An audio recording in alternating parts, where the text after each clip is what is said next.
I'm getting ready to clean the bottom of my boat, and I got a lot of seagrass on the bottom, and I'm getting barnacles now. So I'm going to go ahead and use my positive buoyancy boat bottom cleaner device here I put together, and I'm going to start with this, and this will take the grasses off pretty much, most of it, so I don't have to go in the water for this. But the barnacles, I'm going to go ahead and put my dive equipment on.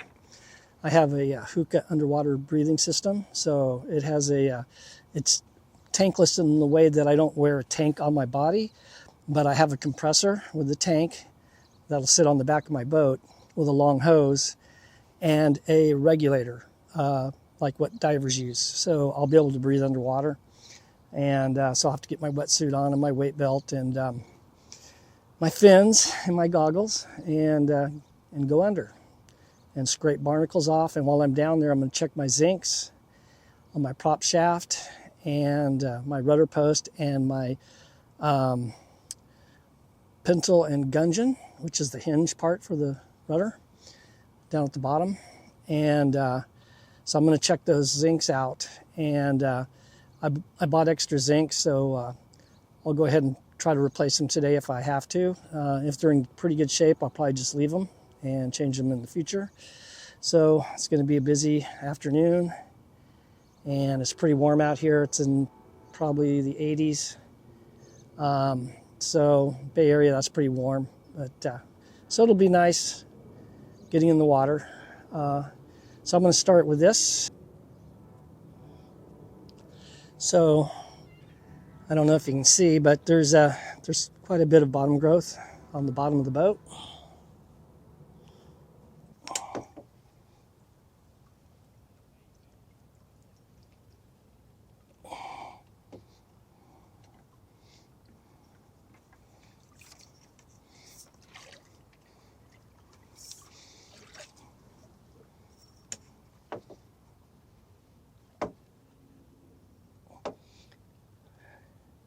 I think there it goes. I just got to get momentum going here.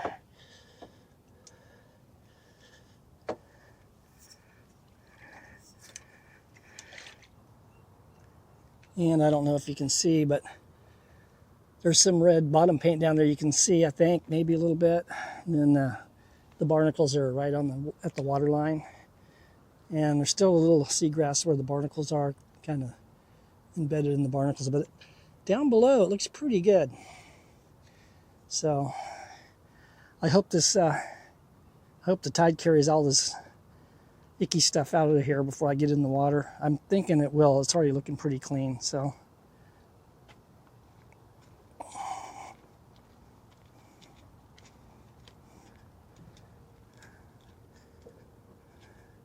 this side's not as bad, and I think it's because there's more shade on this side.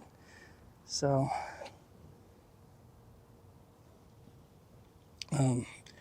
you can see the barnacles right along the edge, the little white specks, and then you can see the seagrass there on the bottom.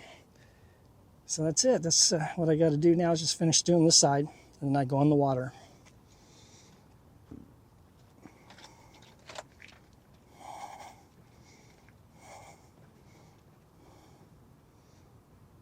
I'm getting ready to dive down and clean the bottom of my boat. So I'm going to put on my dive gear, my wetsuit, my fins, my goggles. I'll be breathing through a Hookah air breathing system, underwater system. So it's tankless. I won't have a diver's tank on me, but I'll just have a compressor here on the boat and be using a long hose with a regulator. And so these are my cleaning tools I'm going to use. So I got these putty knives, basically is all they are. And it's for scraping off the barnacles and the seagrass. And I got a couple different sizes. I got a wide one. That way it won't take all day, hopefully. And medium-sized one. And then I have this older, smaller one. So if I can get into tight spots with it.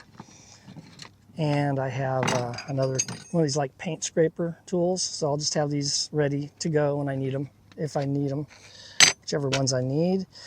I got this wire brush, and that'll be for brushing like the the prop and any metal surfaces. There's a strainer down there. I'm thinking it's probably bronze, and it's for the water inlet for the cooling system for the boat engine.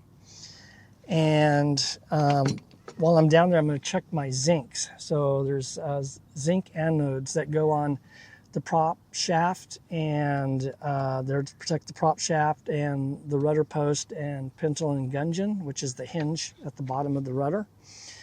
And so this is for the prop shaft. This is 1.5 inches.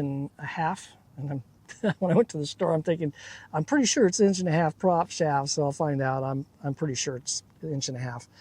It looks right. And then I got these little zincs here, and these were originally for the pintle and gudgeon, and they just go on the side.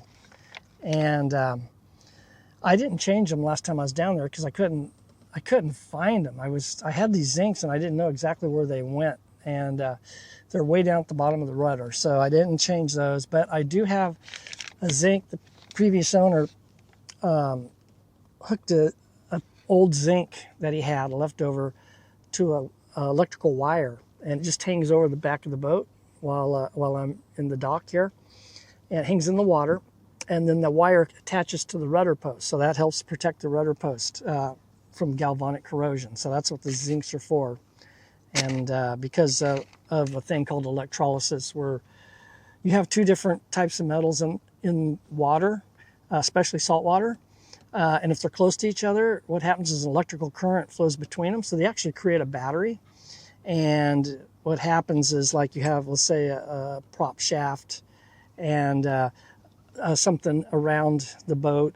It also can be the boat electrical system, how it's grounded, has an effect on that. And other boats around you too, like if there's a steel boat next to you or aluminum boat, it may cause your zincs to deteriorate faster. And so you got to replace these zincs to protect your prop shaft, your prop, and your rudder post and pintle and gudgeon. And so I went ahead and bought these. I changed my zincs probably about 7 years ago. I dove down, and this was in San Leandro Marina. And I checked them just before I left San Leandro about a year or so ago, and they still look brand new. And so I'm not sure the shape they're in here. I've been here for 1.5 years now. So when I dive down, I'll look at them. And if it looks like it's time to change them out, I'm going to change them out. Otherwise, I'll leave them, because I don't want to take them and change them if I don't need to. So I just went ahead and got these to have them on hand if I need them. So yeah, I think I got everything I need. So I also have this tubing here, and the reason for this is my wetsuit. I'm not real crazy about my wetsuit. I got one, at least it has a zipper. Some of the newer ones don't even have zippers. You actually have to crawl through the neck to get into them, and they're really hard to get on and off. And then a lot of them have zippers on the back, and if you're by yourself, makes it difficult. Usually they have a big long piece of leather that hangs on the zipper, and it hangs down so you can grab onto it and then pull your zipper up like that by tugging on this leather strap. But my zipper's in the front. That's what I want. I wanted a zipper in the front. I didn't want one in the back. Problem with my wetsuit is, first time I put it on, I was in San Leandro Marina, and I went up to the marine restroom, and there was nobody in there. I was in there by myself, so I put my wetsuit on. Very difficult to get on. There's a trick to putting them on. I found out some people take a bottle of like drinking water, and they put soap in it, dish soap, and then they soak themselves down with soapy water, and it makes you slippery. So when you pull your leg through the wetsuit, it makes it easier to put on. Well, actually, there's a lot better way of doing it than the soapy water trick, and it is using the shopping bag trick. So you put your foot in the shopping bag, and then you put your leg into the wetsuit, and you pull, and this plastic shopping bag keeps your foot from getting stuck, because the neoprene rubber that the wetsuit's made out of, your skin really sticks to it, so your foot really is hard to get through there. So you just put your foot in the bag like this, and then you then you put your foot with the bag into the leg of the wetsuit, and you pull the wetsuit on, and then you pull the bag off like you're taking your sock off, and then you put it on your other foot, and then you pull your other leg on, and then you can do the same thing with your arms. So so that's the trick that I use. So the first time I put my wetsuit on, I just went into the shower and I soaked myself down in the water, and I put my wetsuit on in the shower thinking this is going to make it easier, and it was not easy to get on. And so I was trying to get my arms in the sleeves, because it's all one piece. It's all one piece and it zips up. So I was pulling my arms, pushing my arms through and pulling on it, and I got it up to about here, and I couldn't get it over my shoulder. And same thing on this side. And then I started to panic because I can't get it on any farther. So I thought, well, okay, I'm just going to take it off. And I couldn't get it off either. It was like stuck right here and right here. So it was like I was in a straitjacket. I was stuck and there was nobody around. I thought about going outside of the restroom and looking for a passerby walking by, asking if they could help pull it off my shoulders. But when I was in the restroom, I noticed this coat hook that was on the wall. And it was there was like a big wide stall for the handicapped people. And so the coat hook was down low. And I went over and I got the coat hook hooked onto my sleeve, and I pulled it off this shoulder, and then I did the same thing on this side, and I got the wetsuit off.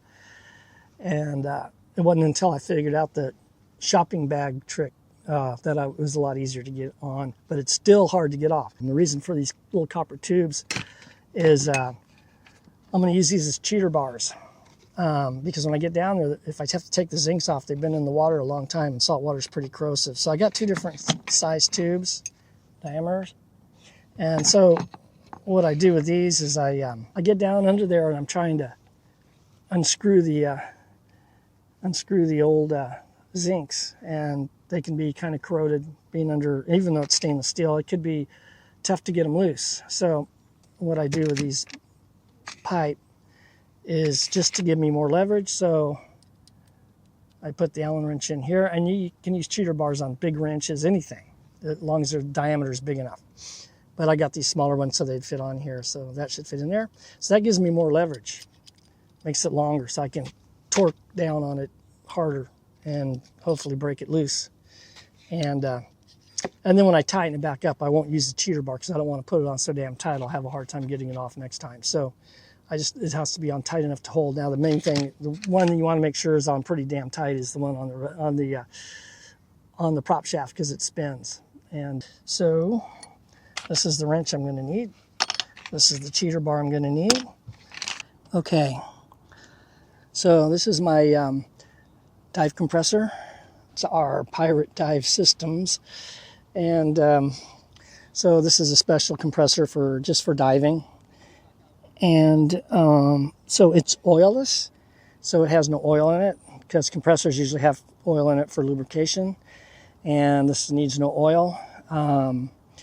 There are dive compressors that do have oil, but they have to have activated charcoal filters in them. So they have charcoal filters, kind of like a fish tank, but this compressor does not need any charcoal filter.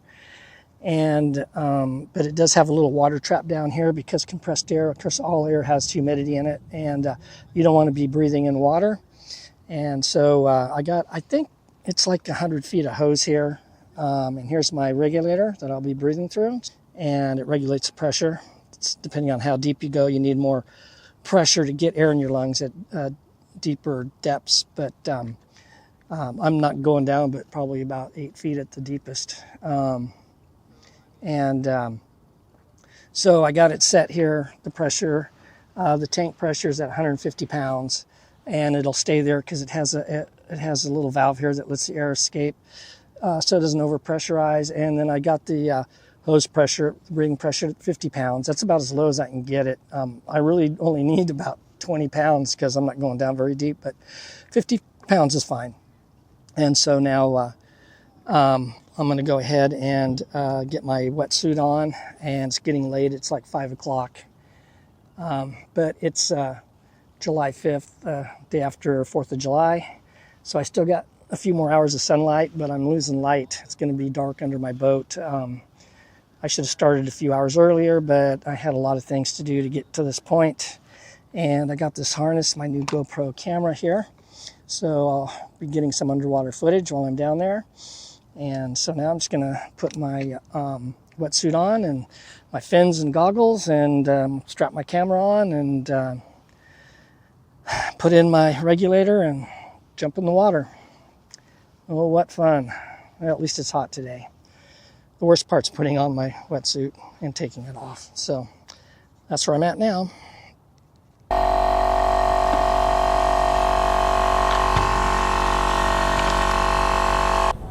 Okay, I'm getting ready to go under and clean my boat bottom. So we'll see how this goes.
40, 39.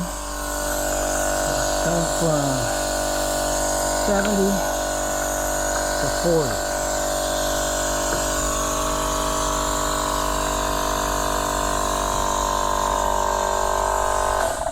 Well,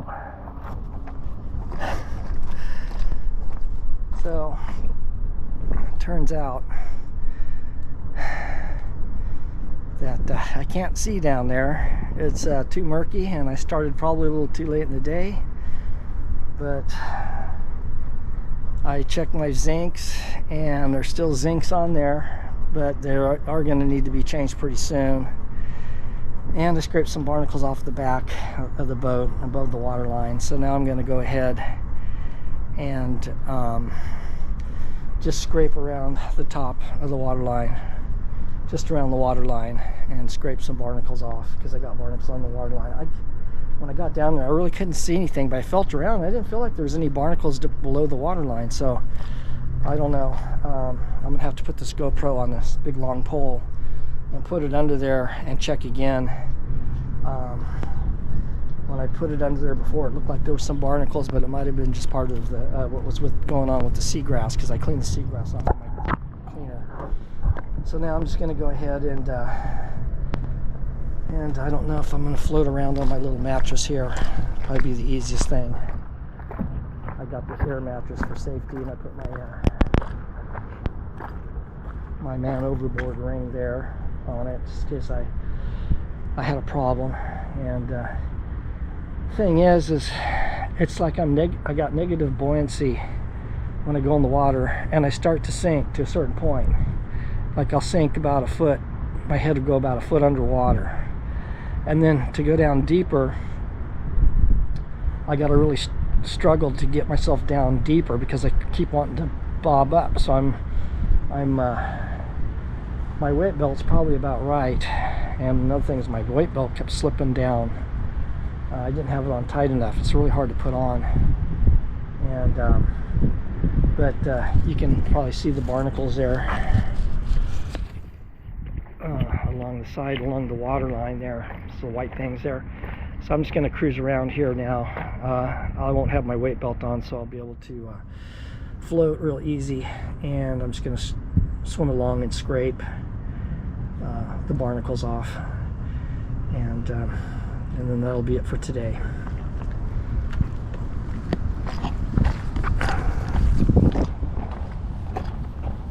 So if you if you found this video to be helpful or entertaining, definitely it's entertaining today, please like and subscribe.